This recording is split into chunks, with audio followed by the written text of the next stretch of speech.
Hi everyone, it's Linda with iCrafter, and today I'm going to share a home decor piece using my folded butterfly die. Let's get started. So to make this butterfly candle project, I'm using the folded butterfly die, and it comes in two pieces. It's an accordion fold butterfly. There's one large piece that makes the wings of it, and another piece that makes the body. Now the body part is just a piece that's optional if you choose to use it. I'm using thinner paper, so I'm not going to use it on this project, but I'll show you how you can use it later. So I'm using washi paper, which is a thin Japanese rice paper. These beautiful designs are by Hanko Designs. They were just amazing, just beautiful to work with. I'm also using, make sure you use a battery powered candle. Do not put these papers on a real candle. They're probably very flammable. So I'm just warning you now. I'm using a hot glue gun, scissors to cut this very fine wire. This wire is by, I've had it for a while. It's by Making Memories. It's a very, very, very thin wire, if you could see that. So you need that. I'm using our iClick Pick die pick, and I'm going to use some ribbon, and again, this was in my stash. The colors just worked really well. It's a wired ribbon, and I just wanted to add a little extra color to this. So let's get started. So I took the die and the papers over to my die cutting machine, and I cut out the 3 butterflies.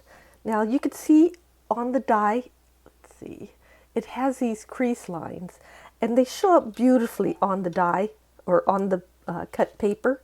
It's a little hard because you have a whole bunch of patterns happening, but maybe you could see that.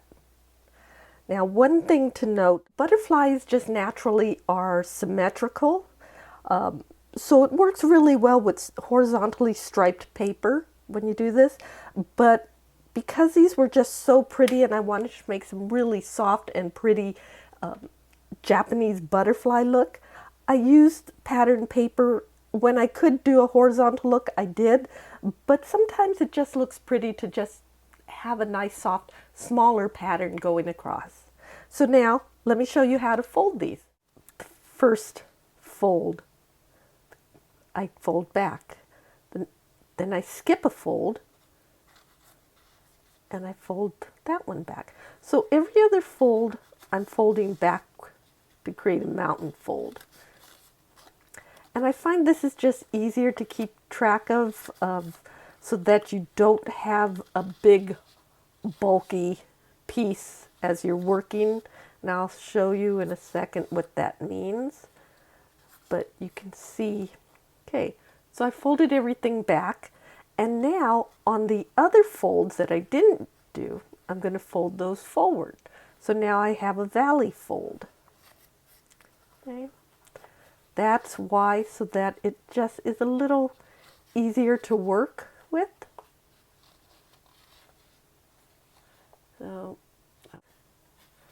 So another way is to come on the back side, and you can see where you need to do mountain folds again from the back side.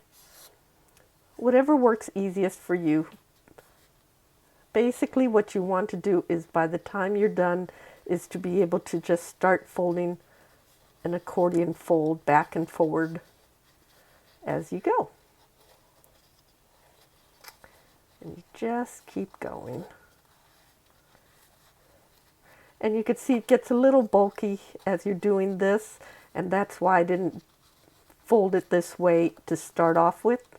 But now that the folds have a memory of which direction they're supposed to go, it's a lot easier. Okay? So you get this little shape. You cut a piece of very thin craft wire. It only needs to be about 4 inches long. And you want to roughly bend it in half.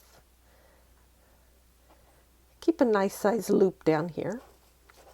And you gather up your butterfly, and you want to wrap it around so that the loop part or the fold, if you want to call it that, is at the bottom. And now you just tighten it up and you pinch it along the top here and you just start wrapping it. And I always wrap or twist the butterfly body around it, but you could just twist the wire if you want. Either way, I do about 2 turns. And now to do the antennae, you take the iClick pick, which is so handy to have, and you just start wrapping it. You just kind of create the first curve. And you just want to do it near the end. You could always cut off any extras that you have and just start wrapping it around. And you push it up a little bit. You just wrap. And you just do it until you're about a 1/4 of an inch away from the body of the, or the wings of the butterfly. And then you slide the tool out. And I just crunch it together a little bit. It doesn't need to be perfect. And then you just do it for the same thing for the other side. Just want to keep wrapping it around.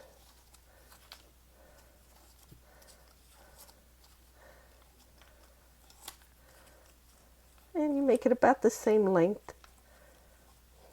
Then you remove it. You just tighten it down. And you just kind of form them into the shape that you want. And there you have your butterfly. So I've folded all of the butterflies and added the wire, but I just want to show you how to start forming their shapes a little bit, because when you first add the wire, they'll look very scrunched up and flat. So you want to start pulling them open gently. And one of the things I like doing is just like opening up these parts, the middle of the wing. And you could see, you could get some different shaped butterflies if you pull these down very far. You could even add a little glue and create more of a monarch butterfly look.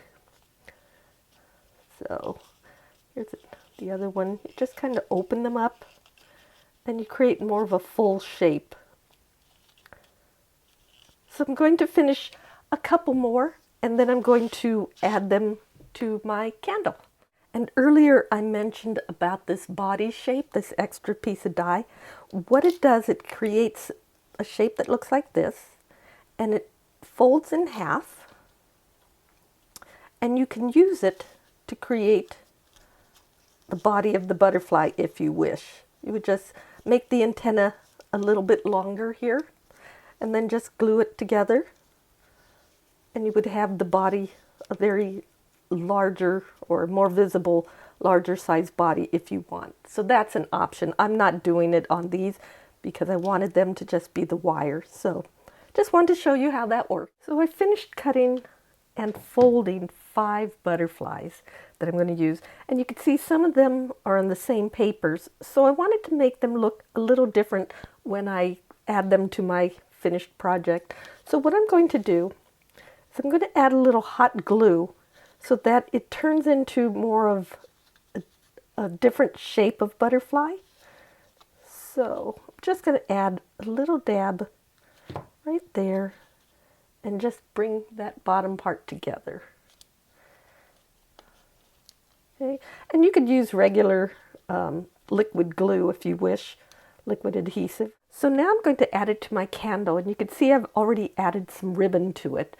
So using my hot glue gun, I'm going to basically decide how I want them to look on the project, on the candle.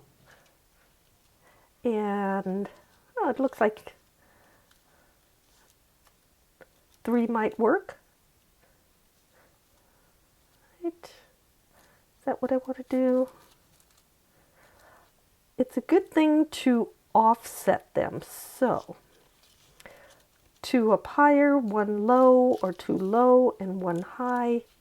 I think I'll go that way so you can see the ribbon. So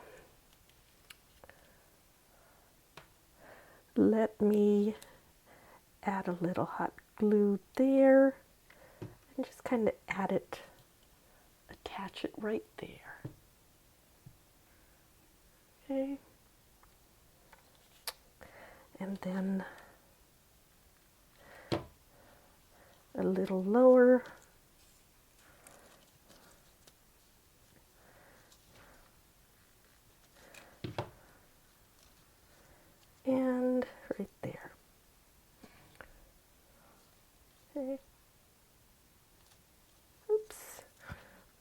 some more hot glue.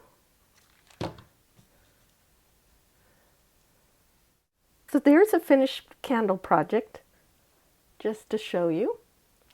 And I just want to say, make sure you use a battery-powered candle instead of a real one. You don't want to play with fire near all this paper.